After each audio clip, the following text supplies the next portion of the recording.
Avant de remercier les seigneurs, j'aimerais aussi qu'on puisse lire la parole parce que vous êtes encore debout. Nous allons lire la parole de Dieu dans Apocalypse 22, verset 17, premier alinéa seulement. Et quelqu'un d'autre va lire Apocalypse 3, versets 4 et 5. Et un autre va lire Apocalypse 19, 7 à 9. Nous lisons Apocalypse chapitre 22, verset 17, verset premier alinéa 17. seulement. Nous lisons dans le nom de Jésus. Et l'Esprit et l'épouse disent, viens. Amen. Apocalypse 3. Apocalypse chapitre 3. Nous commençons au verset 4 jusqu'à 5. Versets 4 à 5, nous lisons au nom de Jésus-Christ. Cependant, tu as à Sardes quelques hommes qui n'ont pas souillé leurs vêtements. Ils marcheront avec moi en vêtements blancs parce qu'ils s'en ont dignes. Celui qui vaincra sera revêtu ainsi de vêtements blancs.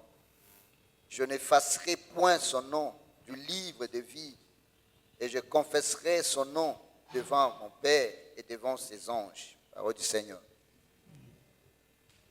Apocalypse 19, Verset 7 verset 7, nous lisons. à 9. Réjouissons-nous et soyons dans l'allégresse et donnons-lui gloire, car les noces de l'agneau sont venues et son épouse s'est préparée. Et il lui a été donné de se servir d'un fils lin, de se revêtir plutôt, d'un fin lin éclatant, pur, car le fin lin, ce sont les œuvres justes des saints. Et l'ange me dit, écrit, heureux ceux qui sont appelés au festin des noces de l'agneau. Et il me dit, ces paroles sont les véritables paroles de Dieu, paroles du Seigneur. Amen. Applaudissons pour la parole de Dieu. Et prenons nos places. Nous bénissons le Seigneur pour ces instants qu'il nous a encore accordé de se tenir devant vous. C'est vraiment une grâce pour moi. J'ai béni aussi l'homme de Dieu ainsi que son comité pour avoir jeté les regards sur nous afin que nous puissions encore parler de la part de Dieu. La semaine passée, la semaine qui est en train de se terminer, nous avons commencé avec un thème, nous avons continué, c'est un thème que nous avons commencé il y a longtemps. Nous avons arrêté parce qu'il y avait une assemblée générale, il fallait qu'un pasteur de Chabunda puisse prêcher, alors nous avons un peu arrêté. Et gloire à Dieu parce que l'homme de Dieu m'a encore donné l'espace, que Dieu le bénisse. Nous étions en train de parler sur vers la perfection de l'Église. Nous parlons de ce thème, la perfection de l'Église, tout simplement parce que en ce moment de la fin, où le péché est devenu tenace, en ce moment de la fin, où les gens sont en train d'aimer plus le monde que Dieu, en ce moment de la fin, où les gouvernements sont en train d'établir des ordres dans les églises de Dieu, ou dans l'église de Dieu, et là nous voyons que les temps sont devenus fâcheux. Quand le gouvernement va commencer à dire, il doit choisir qui va se tenir devant le peuple de Dieu, là, le peuple de Dieu doit comprendre, nous sommes à quel moment de l'Église. À ce moment de la fin du monde, l'Église a besoin de consolider sa relation avec le Saint-Esprit. Car c'est le Saint-Esprit qui est le gage qui nous a été laissé. Celui qui n'a pas le Saint-Esprit, il n'est pas enfant de Dieu, dit la Bible. Gloire au Seigneur Jésus. Gloire au Seigneur Jésus. Le Saint-Esprit va nous aider à rester encore dans la course pour le salut éternel. Si vous n'avez pas le Saint-Esprit, vous n'allez pas rester dans la course. Beaucoup ont commencé, ils ont lâché. Aujourd'hui, nous voyons des pasteurs avec un col pastoral, mais qui ont difficile à se débarrasser de l'impudicité. Ils sont des pasteurs, mais ils sont difficiles, même de chrétiens, qui sont chrétiens, mais ils ont difficile à se débarrasser de l'alcool. Parce que le Saint-Esprit n'est plus agissant dans leur vie. Nous avons besoin de consolider nos relations avec le Saint-Esprit pour rester dans la course vers le salut éternel. Gloire au Seigneur Jésus. Le Saint-Esprit, c'est notre ami. Il est notre ami, le Saint-Esprit. Il nous parle. Il nous conduit. Il nous dit, ne va pas là-bas, va là-bas. Il est notre ami. Il faut entretenir un climat là où il va agir dans ta vie. Nous avons lu le passage de Jean 3, verset 3 jusqu'à 5, le vendredi, qui parle de Nicodème, le docteur de la loi, qui voyait Jésus prêcher, qui aimait Jésus, mais ne savait pas s'approcher de lui. Parce que la loi, son statut, l'empêchait de s'avancer. La Bible nous dit, une nuit comme ça, le docteur Nicodème s'est éclipsé. Il est venu vers Jésus. Il lui a dit, Seigneur, nous savons que personne ne peut parler comme toi tu parles. Personne ne peut faire de miracles que toi tu fais s'il n'est pas envoyé par Dieu. Et Jésus, pour lui répondre, il dit, oui, tu dis la vérité. Mais, je te dis la vérité. Si quelqu'un n'est né de nouveau, il ne peut jamais entrer dans le royaume des cieux. Jésus n'a pas répondu à sa préoccupation. Jésus a plutôt minimisé l'impact de miracles au profit de la nouvelle naissance. Le miracle aujourd'hui qui a déjà hanté beaucoup de gens. Les gens sont en train de fuir l'église parce qu'ils cherchent là où il y a le miracle. Et quel miracle encore? Quel miracle? Jésus a dit, si tu n'es né de nouveau, tu ne peux pas entrer dans le royaume des cieux. Il a minimisé le miracle. La nouvelle naissance, c'est tout simplement la transformation de la vie de l'homme charnel en la vie de l'homme spirituel. Beaucoup de gens sont dans les églises et restent encore charnels. Oh, la vie que Dieu cherche à nous, c'est une vie spirituelle. Dieu veut que nous soyons des hommes et des femmes spirituels et non des hommes et femmes charnels. Il nous faut avoir la nouvelle naissance. Beaucoup d'années dans les églises, les gens n'ont pas encore connu la nouvelle naissance. Ils sont restés les gens communautaires. Si l'Esprit vous dirige, vous connaîtrez la transformation. Ce n'est que l'Esprit qui peut vous transformer. L'homme est tripartite. L'homme a la chair, il a l'âme, il a aussi l'esprit. Dans l'esprit, c'est là que tout est orchestré. Dans l'esprit, il y a le sentiment, il y a le désir, il y a la volonté, il y a le vouloir le faire, tout dans l'esprit, l'intelligence. Mais lorsque, dans ces trois là-bas, lorsque la chair est devant, l'âme et l'esprit derrière, là vous êtes un homme charnel. Parce que c'est la chair qui est en train de vous conduire, de conduire cette locomotive, la tripartite. Mais lorsque l'esprit est devant, l'esprit va tirer derrière lui, et l'âme et l'esprit, et la chair. Et là, vous deviendrez un homme spirituel. C'est ce que Dieu veut. La transformation opérée par l'esprit, c'est une transformation qui dépasse même les niveaux de l'impact d'une bombe atomique sur un espace donné. La transformation. Lorsque l'homme cesse d'être dirigé par la chair, maintenant l'esprit commence à le diriger. C'est un miracle. C'est un miracle qui dépasse le miracle que vous voyez sur l'écran géant là-bas à Nyawera. Là, vous voyez un pasteur avec des mouchoirs rouges. Il fait comme ça, tout le monde tombe. Et les mamans, comme la plupart sont naïves, sont en train de chercher pour aller voir le pasteur, et ce n'est pas Mr. Z, quelque chose comme ça. Nous devons savoir où est-ce qu'il a trouvé le pouvoir. Moi, un jour, je l'ai reçu au bureau, je lui dis, mais monsieur, parce qu'on l'avait arrêté quelque part, je lui dis, mais comment tu fais pour faire de telles choses? Il m'a dit, non, il faut seulement avoir la foi. Moi-même, j'ai même le pouvoir de faire disparaître une cicatrice d'une plaie. Et puis son pasteur est venu le regarder. Il a frappé devant moi. Il a frappé. Pourquoi toi, tu as traîné? Ben, moi, je me dis, mais toi, je t'ai connu pour la dernière fois quand tu étais DJ au concert de notre sœur. Quand Mamira avait fait le concert là-bas, quelque part là-bas. C'est là que je t'ai vu. Mais comment, en un laps de temps, tu es devenu pasteur, tu fais des miracles. Je n'ai pas vu comment tu as reçu Jésus, comment tu as fait ça directement, miracle. C'est ça les genres de pasteurs que nous avons, et à Kinshasa et partout. Et le peuple de Dieu a de suivre ces gens là-bas, à leur propre triste sort. Nous devons faire attention. Vous allez voir que les gens quittaient l'église parce qu'ils se disent, non, il y a une église qui a quitté Kinshasa, il vient ouvrir ici.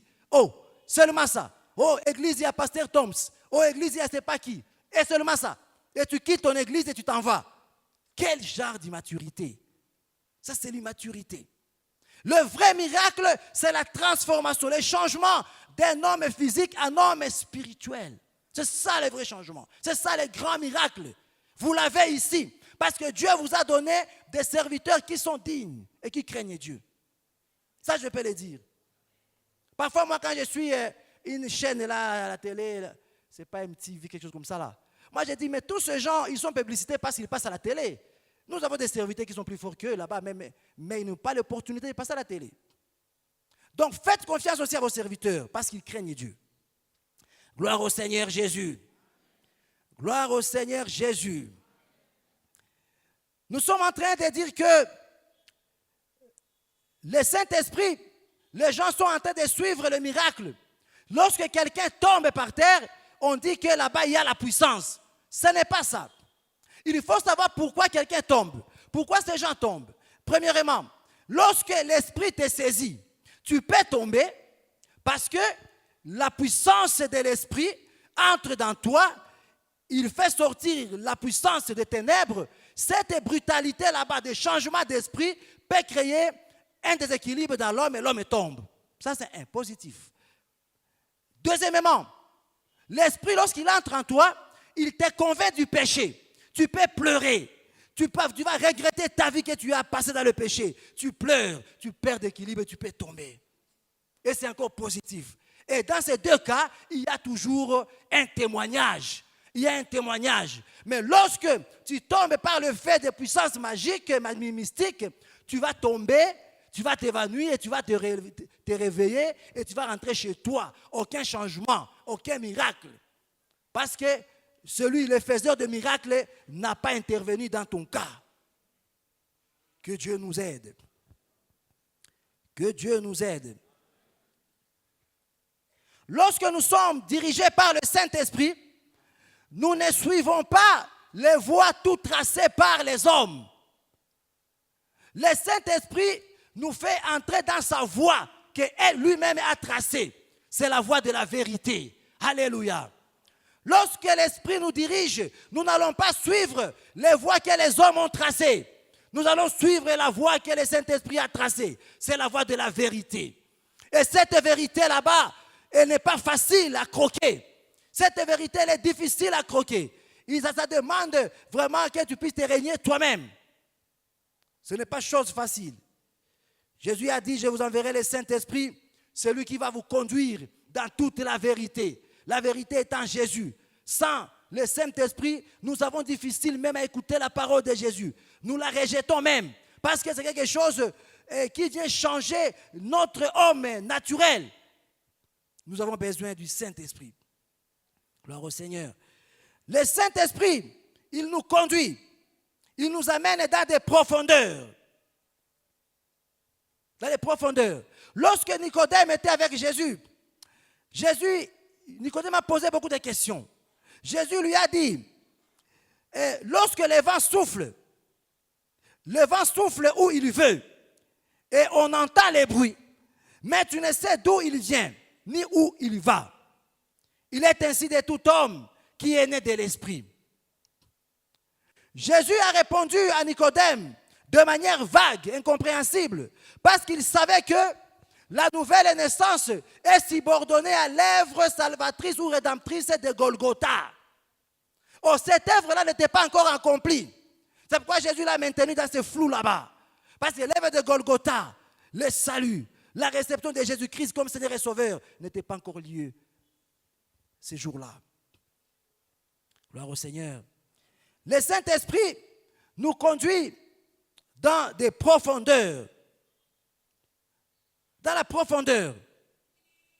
Lorsque nous marchons avec Dieu, nous avons besoin d'avoir la profondeur. Nous ne devons pas rester comme des coutumiers, les gens qui entrent à l'église tous les jours, mais aucun changement, aucune expérience avec Dieu. Il est seulement là, chrétien de Gamaliel le temple, point barre. Mais lorsque nous marchons avec le Saint-Esprit, il va nous amener dans des profondeurs. Quand je parle de la profondeur, je souligne la révélation de Dieu selon que vous marchez avec lui. Lorsque vous marchez avec Dieu, il va vous amener, quand vous marchez avec le Saint-Esprit, je vais dire, il va vous amener dans des profondeurs, dans la connaissance de Dieu. Alléluia. Il va imprimer en vous une discipline qui va vous sanctifier du jour au lendemain. Il va commencer à vous donner des programmes propres à vous qui vont vous sanctifier du jour au lendemain. Vous ne serez pas un homme ordinaire parce que vous marchez avec le Saint-Esprit. Alléluia. Il y a des gens qui sont restés vraiment des immatures dans la foi parce qu'ils ne sont pas en train de marcher avec le Saint-Esprit.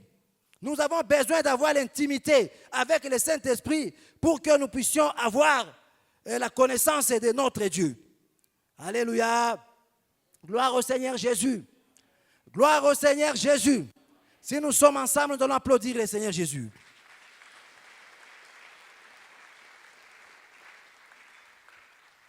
Je disais encore, le Saint-Esprit, lorsqu'il dirige l'Église, l'Église va suivre le Saint-Esprit et non les statuts. Vous savez, quand on est ami au Saint-Esprit, il te donne des lignes de conduite. Je disais même, la fois passée, par rapport aux gens qui portent le foulard et ceux qui ne portent pas de foulard, qui a la vérité? Je suis en train de prêcher vers la perfection de l'Église. La perfection de l'Église doit nous amener à la connaissance de la vérité et la marche dans la vérité. Quelqu'un qui marche, je connais une sœur, il est la nôtre. Cette sœur là-bas, elle avait des chaînettes d'or, elle venait à l'église bien parée, mais lorsque l'esprit l'a saisie, elle était gênée de garder ce qu'elle avait comme ornement. Elle devait enlever tout. Ce n'est pas elle qui a enlevé. L'esprit l'a poussée à tout enlever. Parce que sa volonté était qu'elle porte pour se faire voir. Mais lorsque l'esprit l'a saisie, elle enlève. Et là, vous dites, dans 1 Corinthiens 11, c'est là que tout cela est écrit. Lorsque les femmes sont en train de prier, de prophétiser, ils doivent se couvrir la tête pour honorer leur Seigneur. Et l'homme, lorsqu'il entre dans l'église, il ne doit pas il ne doit pas porter les képis, chapeau. Lorsque les hommes entrent là-bas au niveau du protocole, nous chassons. Hé, messieurs, attention, attention, enlève. Lorsque la femme entre sans foulard, ça passe. C'est là parce que nous sommes en train de marcher avec Dieu et avec nos statuts de l'église. Et là, nous sommes en train d'aller vers la perfection de l'église. Alléluia. Je ne vous dis rien, mais je vous parle de la parole de Dieu. Vous allez trouver ça dans 1 Corinthiens 11, 4 à 7. Vous allez lire, vous allez trouver la vérité. Je ne suis pas en train de vous achoper. Je suis en train de vous amener vers la perfection de l'église. Alléluia. Alléluia. Applaudissez pour le Seigneur. Vous les mamans, applaudissez. Dans tous les cas, la vérité reste la même. Hein? Quand la femme entre à l'église, elle doit porter le foulard. Parce que c'est là qu'elle va prier. Selon l'apôtre Paul, quant à l'homme, il ne doit pas aussi porter les chapeaux à l'église. C'est ça la vérité. Que vous la voulez ou pas, mais c'est comme ça. Gloire au Seigneur Jésus. Gloire au Seigneur Jésus. Aujourd'hui, nous allons parler de notre thème. toujours dans le thème est de vers la perfection de l'Église, nous allons parler de vêtements de l'épouse. Le vêtement de l'épouse. C'est un thème qui est très capital. C'est un thème qui nous montre notre destinée, la finalité de notre destinée. Le vêtement de l'épouse.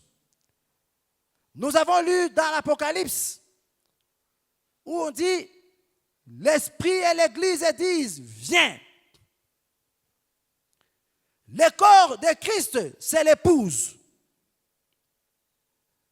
Nous marchons dans l'obéissance à notre appel quand nous acceptons ce que le Saint-Esprit nous dit. Nous marchons dans l'obéissance de notre appel seulement lorsque nous acceptons ce que le Saint-Esprit nous dit. Et là, nous serons obéissants. Le but de Dieu n'est pas accompli si c'est seulement l'Esprit qui dit « viens ». Le but de Dieu n'est pas accompli si c'est seulement le prédicateur qui dit « viens ». Mais le but de Dieu sera accompli lorsque l'Esprit et l'épouse vont dire « viens ». Et là, Jésus va venir. Gloire au Seigneur Jésus. Dieu attend que tous les corps disent « viens ». Et cela n'arrivera pas. N'arrivera que quand l'Esprit peut faire la volonté avec l'épouse. Jésus ne viendra que lorsque l'Esprit de Dieu ne viendra que lorsque l'épouse va tout simplement exécuter la volonté de l'Esprit. Ça signifie ceci.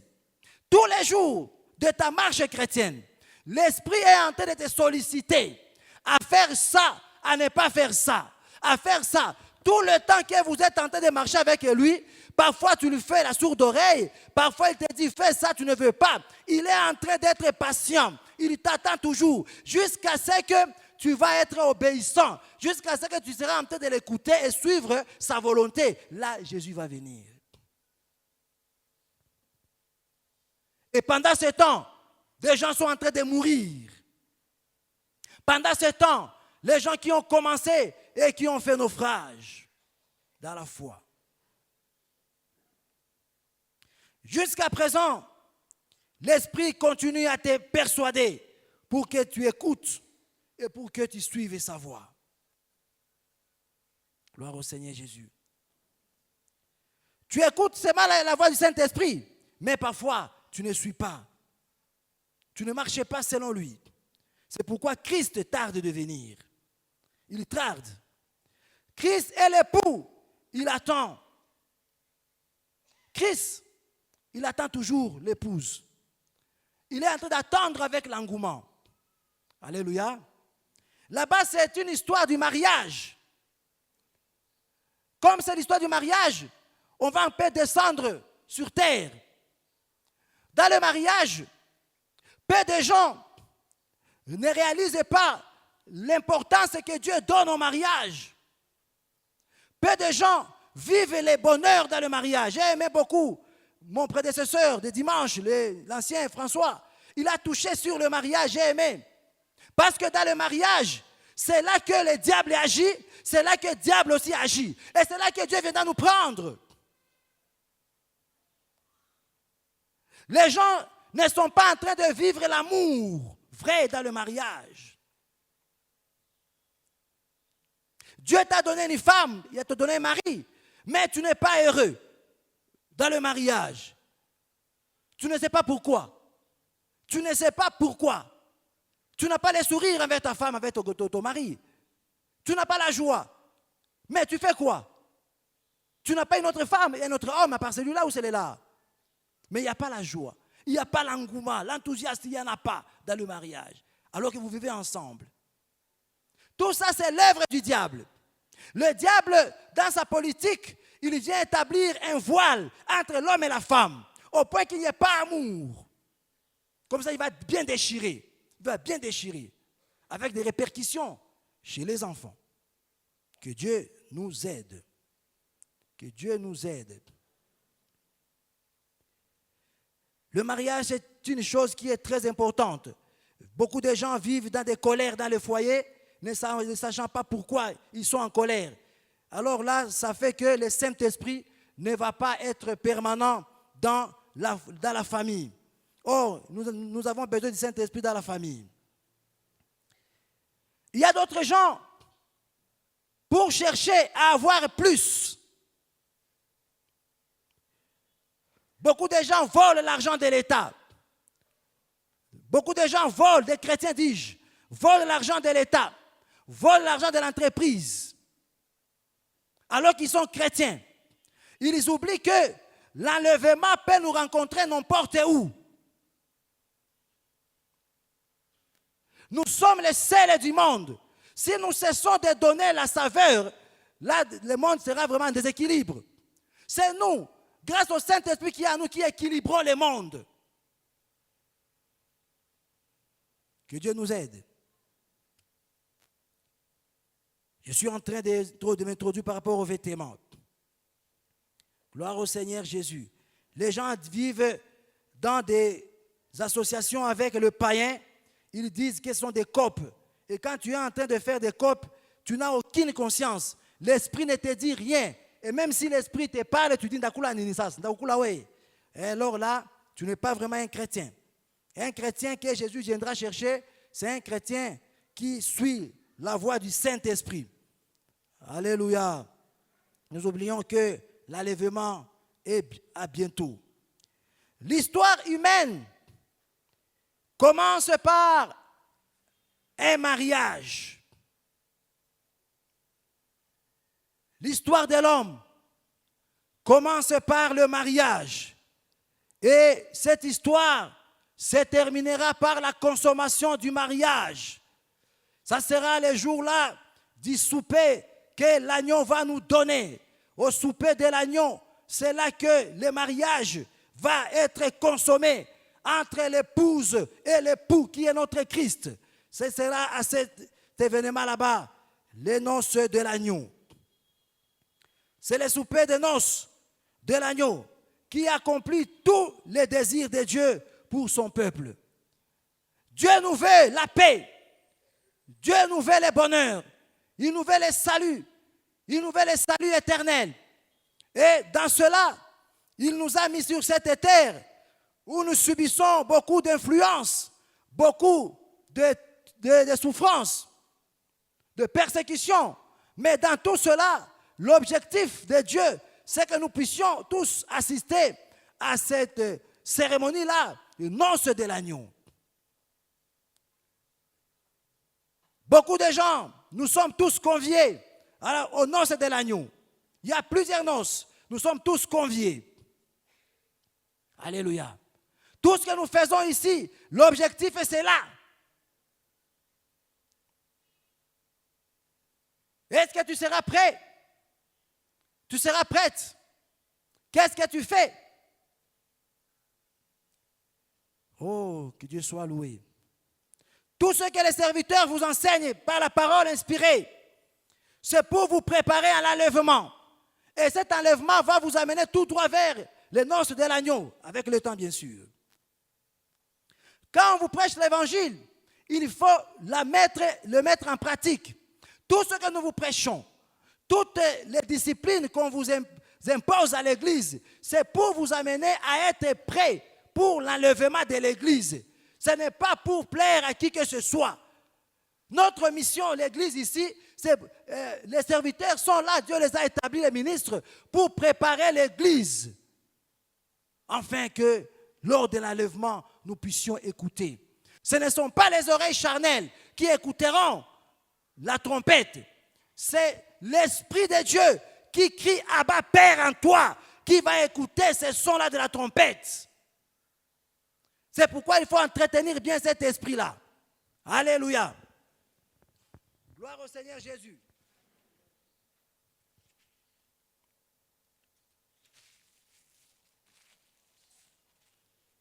Quand une femme prépare le mariage,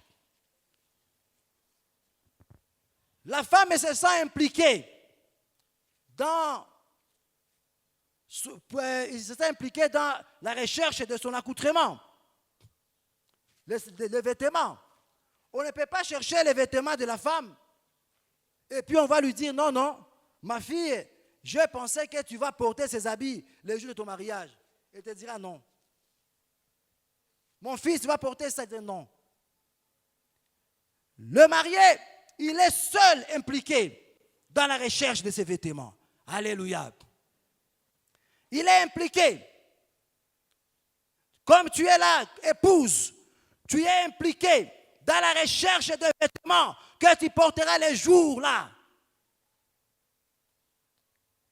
Ne dors pas, hein? Ne dors pas, c'est important. Je disais, une femme qui se marie, elle se sent en général très impliquée dans le choix de ses vêtements de mariage. Toutes les femmes. Qui peut acheter pour toi? Toi-même. L'épouse de Christ est aussi concernée par son vêtement. L'épouse de Christ. Tu es aussi concerné par ton vêtement. Ma soeur, mon frère, tu es épouse de Christ. Tu es concerné. La Bible ne nous dit pas que nous irons là-bas et puis on va rencontrer les vêtements que nous allons porter. C'est un mauvais évangile. Quand nous allons trouver les habits blancs là-bas, on va les porter faux et archi-faux. Ce n'est pas ce que nous dit la Bible. Les habits là, tu vas voir d'où viendront-ils. L'épouse, elle va être revêtue de quelque chose qui est spécial.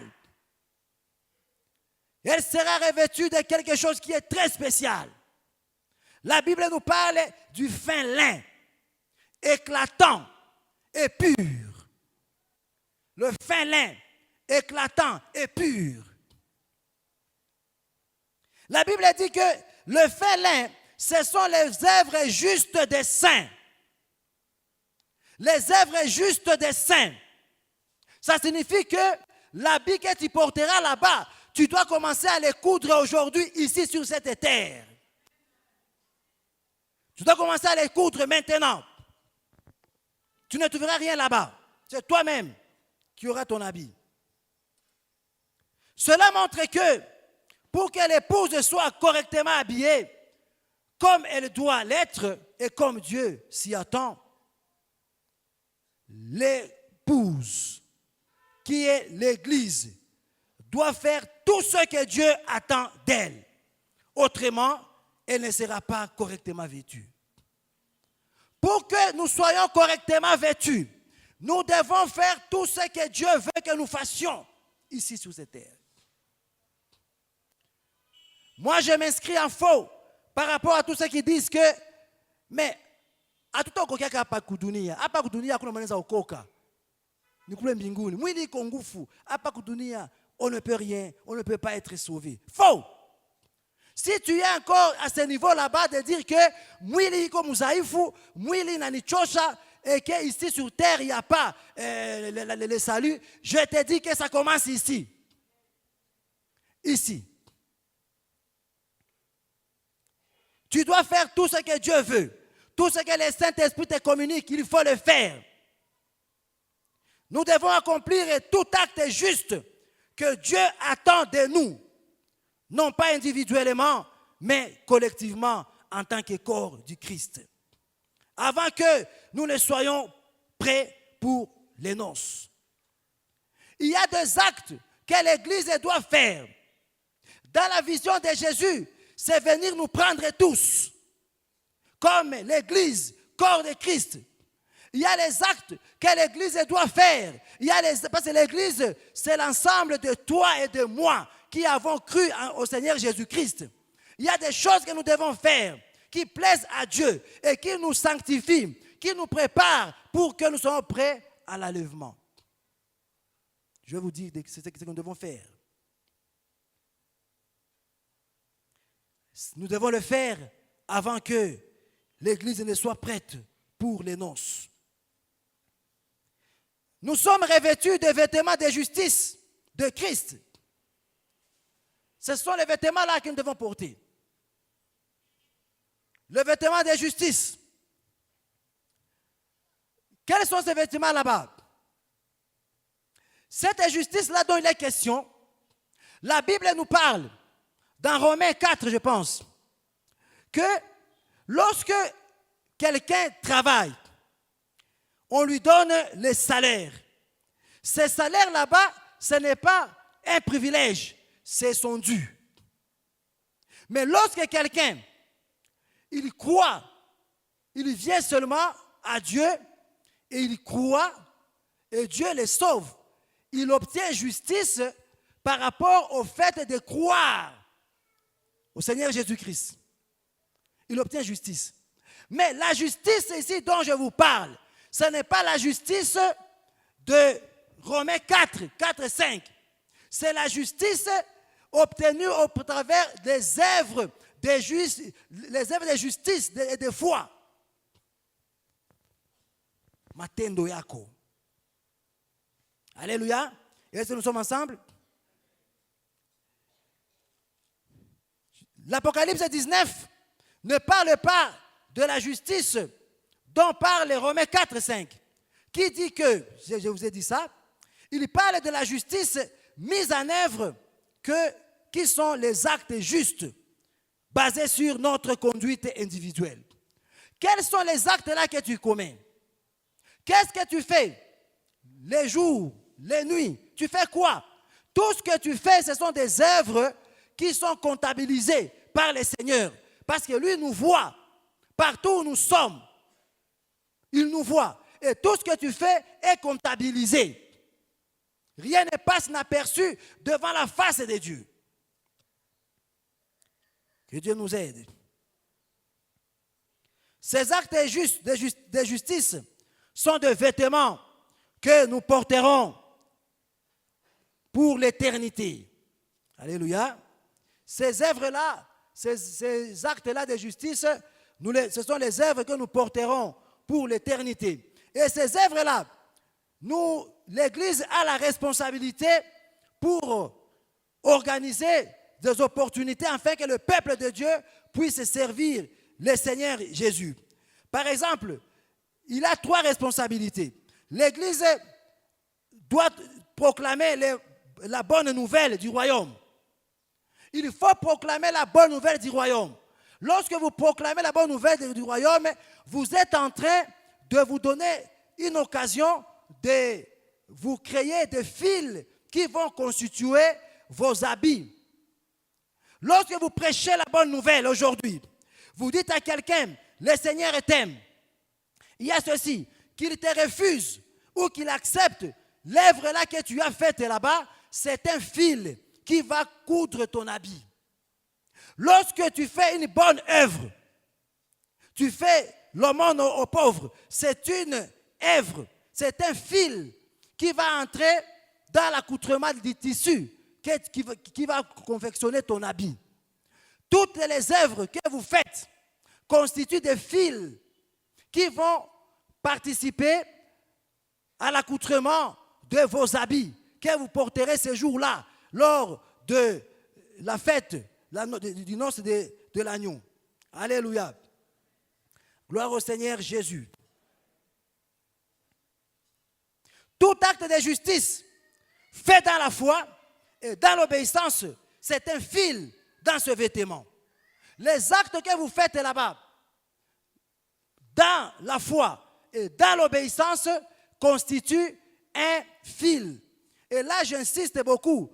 C'est que les Rose-Croix, les gens de Rotary, de je ne sais pas quoi, ils font des œuvres caritatives. Ces œuvres-là ne leur aideront à rien parce que ce ne sont pas des œuvres juste accompagnées de la foi. Nous, les chrétiens, nos œuvres que nous faisons sont des œuvres justes et de foi. Alléluia. Et ils font des œuvres pour se faire voir. Quand tu prêches l'évangile, on te reçoit ou pas, c'est un fil. Quand une âme est sauvée pour l'œuvre que tu as faite, c'est aussi un fil. Lorsque tu refuses l'impudicité, parce que tu honores Dieu, tu refuses de voler, parce que tu honores Dieu, c'est un fil que tu es en train de créer sur ton vêtement. Lorsque tu donnes la dîme ou l'offrande, c'est aussi un fil que tu es en train d'ajouter sur les tissus que tu porteras. Chacun d'entre nous doit faire attention. Nous devons accomplir les actes de justice qui nous sont dévolus avant que l'épouse ne soit prête. Le temps avance. La Bible nous dit, lisons cela, dans Apocalypse, chapitre 7. Apocalypse, chapitre 7. Le verset, c'est une longue lecture. Il reste, tu peux lire. Apocalypse 7, 13, à partir de 9 jusqu'à 13. 9 jusqu'à 13, nous sommes dans le nom de Jésus. Après cela, je regardais et voici, il y avait une grande foule que personne ne pouvait compter, de toutes nations, de toutes tribus et de tout peuple et de toutes langues. Ils se tenaient devant le trône et devant l'agneau, revêtis de robes blanches et de palmes dans leurs mains. Et ils criaient d'une voix forte. Il criait d'une voix forte En disant, le salut est à notre Dieu qui est assis sur le trône et à l'agneau. Et tous les anges se tenaient autour du trône et des vieillards et de 4 êtres vivants, et ils se prosternèrent sur leurs faces devant le trône. Et ils adorèrent Dieu, parole du Seigneur. Dieu. Amen. Amen. La Bible nous dit ceci, qu'il y avait une grande foule, les gens de toutes langues, de toutes les nations, les gens de toutes les tribus, tous venaient avec des rameaux, en train d'adorer Dieu, disaient Amen, Alléluia, la justice est à toi, la gloire, la splendeur c'est à toi. La Bible nous dit que les anges, les 24 vieillards, les 4 êtres vivants, tous se prosternaient devant le trône de Dieu. Et la Bible nous dit, un ancien s'est mis debout. Il a touché Jean. Il dit, qui sont ces gens-là qui sont en train de venir avec des robes blanches, cousues en fin lin? Et Jean était prudent. Il a dit, Seigneur, toi tu le sais. Toi tu le sais. Et l'ancien a dit, ce sont des gens qui ont lavé leurs robes dans le sang de l'agneau. Ce sont des gens qui ne se sont pas souillés avec les femmes. Ce sont des gens qui sont passés dans une grande tribulation. Ils ont vaincu. Le voilà aujourd'hui, ils ont revêtu de fin lin. Aujourd'hui, parfois tu marches dans la sanctification aujourd'hui et après demain tu tombes. Aujourd'hui tu as une robe blanche, tu avances dans la montagne qui est glissante parce que le salut dans lequel nous sommes, c'est une montagne qui est glissante. Toi quand tu montes, tu tombes encore, tu retournes encore au commencement. Ta robe devient sale. Tu te mets, Seigneur, Unisame, Nifa Boucharati. Encore demain, tu commences encore la marche. Te voilà. La Rawani commence encore à monter. Encore demain, tu tombes. Tu rentres encore là où tu as commencé. Et c'est ça ta vie de tous les jours. Tu te réveilles aujourd'hui, demain tu tombes. Tu te relèves aujourd'hui, demain tu tombes. Et chaque jour, nous te voyons à l'église. Tu es là présent. Tu es là présent. Tu ne manques en aucun programme. Mais tu n'as pas d'habit que tu porteras ces jours-là. Tu n'as pas d'habit. Tu n'as pas de vêtements. La Bible dit, un jour, le roi a organisé une cérémonie, une fête. Il est allé, il a invité les gens. Les gens refusaient. Ceux qui étaient invités, ils ont refusé. Mais ceux qui ont accepté, ils sont venus. Avant d'entrer, on leur a donné des robes blanches. Mais quand le roi est entré, Il a trouvé dans la salle quelqu'un avec une robe qui ne ressemblait pas aux robes que les autres portent. Il a posé la question, qui a fait entrer celui-ci ici?